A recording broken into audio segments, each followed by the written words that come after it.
와, 오늘 저희가 볼 자료들 정말 흥미롭네요. 요즘 뭐 수소 경제하면 사실 플러그 파워 이야기를 안 할 수가 없잖아요. 이 분석 보고서들을 보면서 이 기업의 진짜 기회, 그리고 혹시 모를 위험 요인까지 한번 제대로 파헤쳐보죠. 네, 플러그 파워. 정말 야심만만한 회사죠. 아시겠지만 수소 연료 전지부터 시작해서 그 수소를 만드는 수전의 설비까지 거의 뭐 수소 관련해서는 다 하려고 하니까요.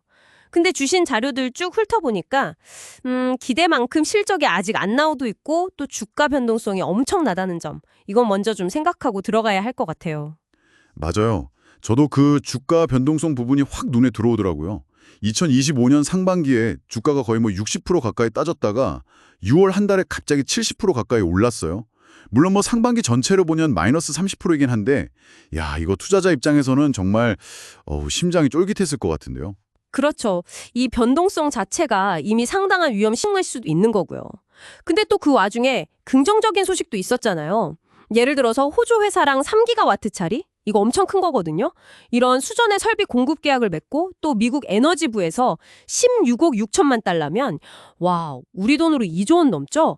이 정도 규모의 대출 보증을 확보한 거. 이게 아주 큰 호재였어요. 당장 현금 흐름에 좀 숨통에 트이겠다. 이런 기대감을 확 줬죠. 그 자금으로 더 공격적으로 나가려는 거군요. 계획 보니까 2025년까지 북미에서 하루 500톤, 그리고 2030년에는 전 세계에서 2,000톤의 수소를 생산하겠다. 와, 스케일이 진짜 어마어마한데요? 근데 이게 단순히 공장을 안 짓는 게 아니고 그 자료에서도 강조하던데 대형 장기 계약으로 일단 매출부터 확보하고 생산부터 운송까지 이걸 다 직접 하겠다는 수직 계열화 전략. 이걸 쓴다고요? 하지만 이게 성공만 한다면 장기적으로 봤을 때 비용 줄이고 공급망 안정시키는 데는 훨씬 유리할 수 있거든요. 여기에 또 미국 정부의 그 청정수소 생산 세액 공제, 이게 킬로그램당 최대 2.5달러까지 지원되는데 이게 플러그 파워 가격 경쟁력에는 정말 날개를 달아줄 수 있다, 이런 분석이 많아요. 정책 환경은 확실히 좀 우호적이죠. 야, 야심찬 계획, 뭐 정부 지원 다 좋은데 결국은 돈이 문제잖아요. 그죠? 주신 자료 보니까 2025년 예상 매출이 한 8억 5천만 달러에서 9억 5천만 달러 사이? 근데 이게 월가 예상치보다는 조금 낮은 수준이라고 하고요. 더 걱정되는 건 영업이익률인데 2025년 말까지도 여전히 마이너스 20%에서 마이너스 5% 사이. 계속 적자라는 거잖아요. 네, 그게 이제 이 투자의 가장 어려운 지점인 거죠. 수익성 개선까지 시간이 꽤 걸릴 거다.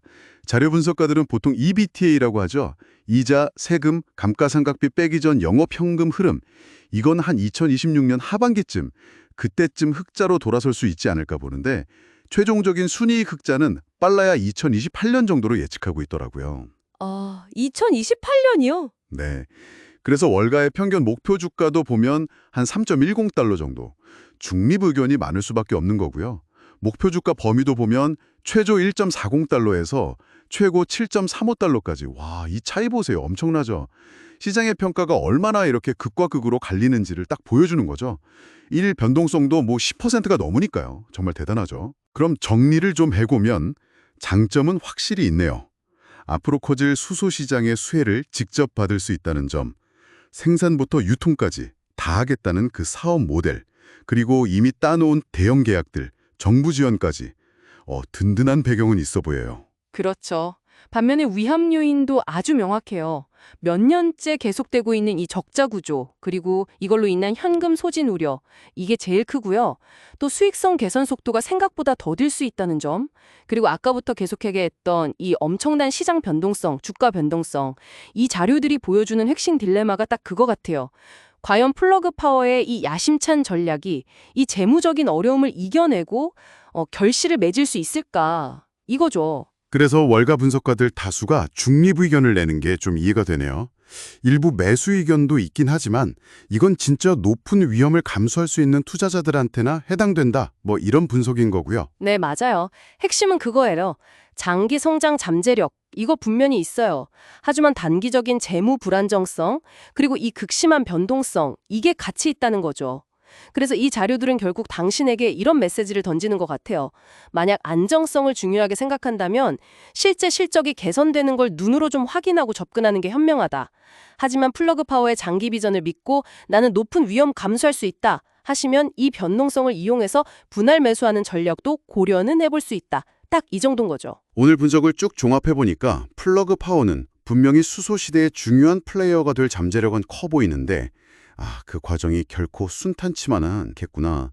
그리고 투자의 열매를 보려면 상당한 시간과 변동성을 좀 견뎌내야 한다는 점, 이걸 명확히 알 수 있었네요. 결국 이건 당신의 투자 원칙 또 위험 감내 수준에 맞춰서 신중하게 판단해야 할 문제겠네요. 네, 맞습니다. 마지막으로 이런 질문 한번 던져보고 싶어요. 지금 분석 자료들은 대략 2028년쯤 흑자 전환을 조심스럽게 예측하고 있잖아요. 근데 만약에 기술 개발 속도가 예상보다 확 빨라진다거나 아니면 반대로 경쟁 환경이 훨씬 더 치열해진다거나 혹은 예상치 못한 정책 변화 같은 게 생긴다면 어떨까요? 플러그 파워의 이 시간표가 얼마나 더 앞당겨질 수도 있고 혹은 더 뒤로 밀릴 수도 있을지 이런 외부 변수까지 같이 고려해서 큰 그림을 그려보시는 것도 의미가 있을 것 같습니다.